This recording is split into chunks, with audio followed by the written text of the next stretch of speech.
What if I told you that everything you know about language learning is backwards? Today we're diving into how context, not rote memorization, is the real key to fluency. Oh, okay, I'm intrigued. It seems like there are a million different apps and courses out there, all promising fluency in record time. It's completely overwhelming, right? I think the problem is that most of these methods focus on isolated grammar rules and vocabulary lists. It's like trying to build a house by memorizing the blueprints without ever picking up a hammer. That's exactly where I was going. So, how do you move beyond just memorizing and actually start using the language in a natural, fluid way? Well, I think the key is context. Instead of learning isolated words and sentences, you need to see how they're used in real life situations. That's why I'm a big fan of learning through stories. Stories, like reading novels or watching movies? That can definitely help, but I'm talking about something even simpler. Short, focused stories that illustrate common daily scenarios. Think about the kinds of conversations you have every day, the things you do, the places you go. Those are the perfect building blocks for language learning. Okay, I'm intrigued. So, give me an example. What kind of story are we talking about? Let's start with something super basic, the morning routine. Everyone has one, right? Absolutely. Mine involves hitting the snooze button way too many times. Ha, I think we can all relate to that. But imagine a short story about someone's morning, focusing on the key phrases and vocabulary they use. For example, every morning Sarah wakes up at 7 a.m. First, she turns off her alarm and stretches. She goes to the kitchen to make a pot of coffee. While the coffee is brewing, she checks her phone for messages. That's so simple, but it's also really effective. You're immediately learning words like alarm, stretch, brew, and messages in a context that makes sense. Exactly. And it's not just about vocabulary. You're also learning common sentence structures and how to use them naturally. She goes to the kitchen to make a pot of coffee is a great example of a simple everyday sentence that you can adapt to countless other situations. So, what happens next in Sarah's morning? Does she spill coffee on her shirt and have to start all over? Hopefully not. The story continues. After her first cup, she gets ready for work. She brushes her teeth, gets dressed, and grabs her bag. She usually leaves the house by 8:15 a.m. to catch the bus. If she is late, she has to take a taxi. Luckily, today the bus arrives on time. Okay, I love this. We've got brushes her teeth, gets dressed, grabs her bag, catch the bus, take a taxi, and on time. These are all phrases you'd actually use in a conversation. And that's the whole point. You're not just memorizing a list of verbs, you're seeing how they fit into the flow of a real life situation. Plus, you're learning about time management, which is a bonus.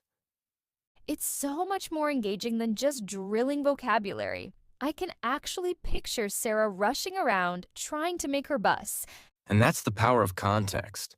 It makes the language more memorable and easier to use. Okay, I'm sold on the morning routine. What's another common scenario we can explore through a story? How about ordering at a cafe? That's something most people do regularly, whether they're grabbing a coffee on their way to work or meeting a friend for lunch. Perfect. I practically live at my local coffee shop. So let's imagine this scene. James enters the Daily Grind, a small coffee shop near his office. There is a short line.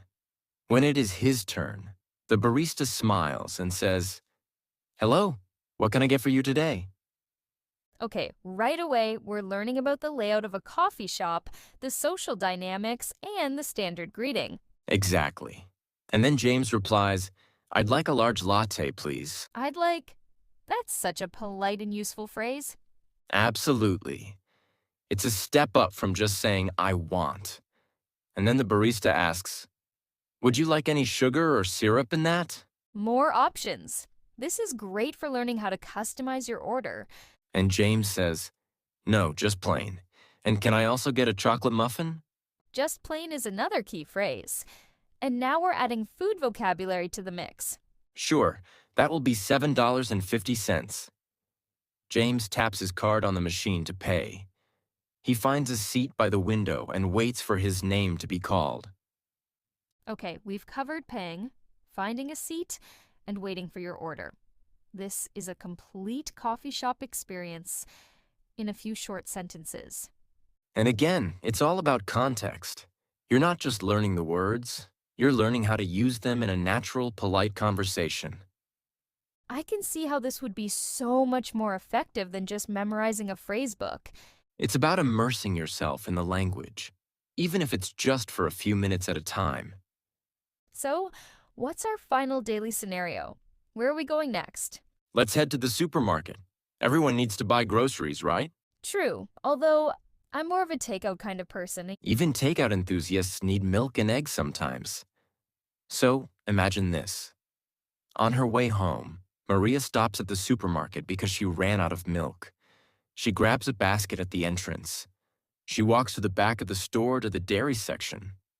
Ran out of. That's a great expression, and we're learning about the layout of a supermarket. Exactly. And then she finds the milk, but she also remembers she needs eggs. She looks around but cannot see them. She asks an employee, "Excuse me, where can I find the eggs?" This is so relatable. I'm always wandering around the supermarket trying to find things. And the employee points to the next aisle and says, "They are in aisle 4, next to the butter." Aisle is a key word for navigating a supermarket. And now we know where to find the eggs. Maria says, "Thank you." She picks up a carton of eggs, goes to the checkout counter, and heads home to cook dinner. Simple but effective. We've covered asking for help, finding items, and checking out. And again, it's all about context. You're learning how to navigate a common situation, using the language you need to get things done. I'm really seeing the power of this approach. It's not just about memorizing words, it's about learning how to use them in real life. Exactly.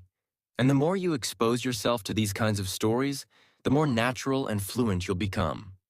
So, what are some other key expressions that people should remember from these scenarios? Well, we already talked about on time, which is super useful for talking about schedules. And I'd like for making polite requests, And run out of for when you've used up all of something. and aisle for navigating stores. Those are all great ones. But the most important thing is to keep practicing and keep exposing yourself to the language in context. So, instead of just memorizing vocabulary lists, we should be creating our own little stories about our daily lives. Absolutely. Think about your own morning routine, your favorite coffee shop, your local supermarket. What do you say? What do you do? Write it down, act it out, and immerse yourself in the language. I love that idea. It's like turning your everyday life into a language learning adventure. Exactly. And the more you do it, the more confident and fluent you'll become. Well, I'm definitely going to give this a try. I'm tired of feeling like I'm just memorizing words without actually understanding how to use them. I think you'll be surprised at how much easier it is to learn when you focus on context and natural flow. So, to recap, the key to mastering English isn't just about memorizing grammar rules and vocabulary lists. It's about immersing yourself in the language through stories and real-life scenarios. Exactly. Focus on the context, pay attention to the way people actually speak, and don't be afraid to make mistakes. And most importantly, have fun with it. Learning a language should be an enjoyable experience, not a chore. Couldn't agree more. So, go out there, create your own stories, and start speaking English with confidence.